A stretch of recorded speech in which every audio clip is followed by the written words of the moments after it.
The South Dakota men are into the win column in the Summit League. That with a win here inside the Sanford Coyote Sports Center on Sunday afternoon against Denver, 80-78, the final with that one. And head coach Todd Lee joining me now to talk a little bit more about that and what's coming up this week. And Todd, after a grueling road trip, I think everybody knows what it is when you go to Macomb and then you go to Fort Wayne. And unfortunately, you didn't get the results that you were hoping for out of that trip. So first and foremost, how good did it feel to get back into your building and get a win? Yeah, that was a long road trip. The travel's tough, and we played 2 games that we could have won, and we just didn't make enough plays down the stretch, or they made more plays. And so when you go on a long road trip like that, you lose 2 pretty close games. We're up 12 against Purdue Fort Wayne and at halftime, and didn't come out and play as well in the second half. We still had a chance to win the game. Obviously at Western Illinois we also did. So feels good to get a win. We're missing Tristan, and he's getting closer. So we're hoping we can get Hunter Goodrich back this week. I think the biggest thing, as you said, Jay, is we got into the win column, and we've got some games coming up at home. And we've got a stretch where we need to be playing really well. We've got Omaha coming up, very good team. And so this is a very important part of the season for us. Now, specifically in relation to Tristan, I thought on Sunday it was a little bit closer to the Tristan that we've gotten used to seeing over the previous 3 years. Looks like that burst is back a little bit more. Maybe just the legs quite aren't where you would like them to be for him and where he's most comfortable. Is that a fair assessment? Yeah, I think he's about 80% of what, and the legs, he had a knee injury, so he there's nothing he could do. It's not like he can do some stuff in the pool, but, his wind, he's out for a month. You get out of basketball shape in a month. Yeah. And so his legs are getting better.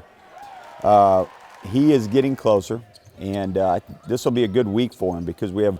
It seems like we've been playing games, and we haven't had a lot of time to get in the gym and practice, and we do need some practice time. And Tristan needs to get. I think he's gaining more confidence in the knee too, so that's big.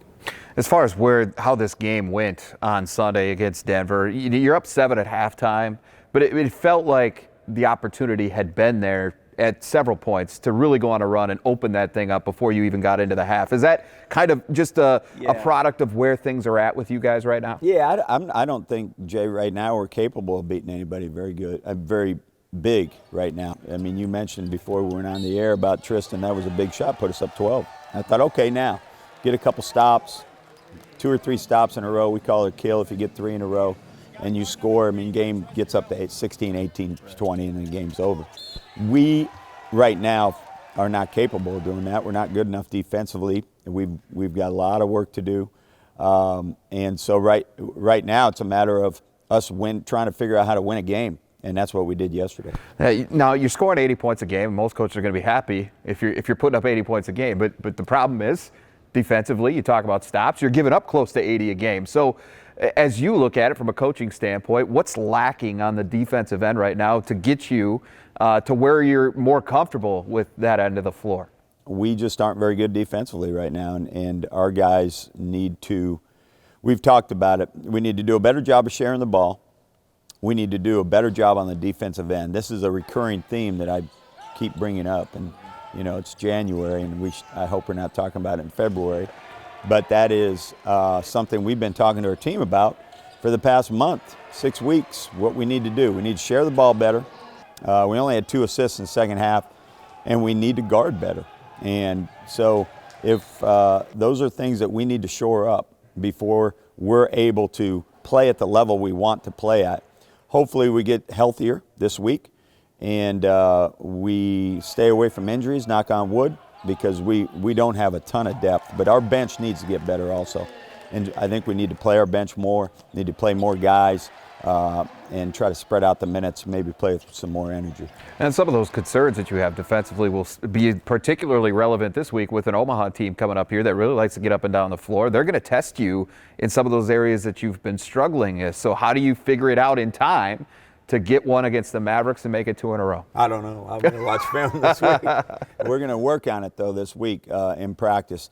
one of our weaknesses, Jay, has been guarding the basketball, and they've got good guards and quick guards. And then you always have to deal with Matt Pyle, and that's, you know, he's an undersized post, but he's an athletic post, and he's a tough young man. And they will pound it inside and see what you're going to do with him. And they like to do that early in the game, see how you're going to play him. So we've got to get better defensively. We're going to watch obviously a ton of film this week, but we're going to be in the gym starting tomorrow, and we do have some days to prepare. And we need to get better defensively. Maybe helps to only have that one game this week. No question. We haven't had time in the gym for ourselves to get us better, and that's what we need to do. It seems like we've been focusing on, and this is what you do during that time. You focus on how we guard the opponent and what the opponent does. We need time in the gym to focus on getting us better because we're not very good right now. All right, well, looking forward to seeing how things play out on Saturday. We are going to have that broadcast live for you on Midco Sports Network, so looking forward to that. Omaha and South Dakota coming up Saturday afternoon from Vermillion.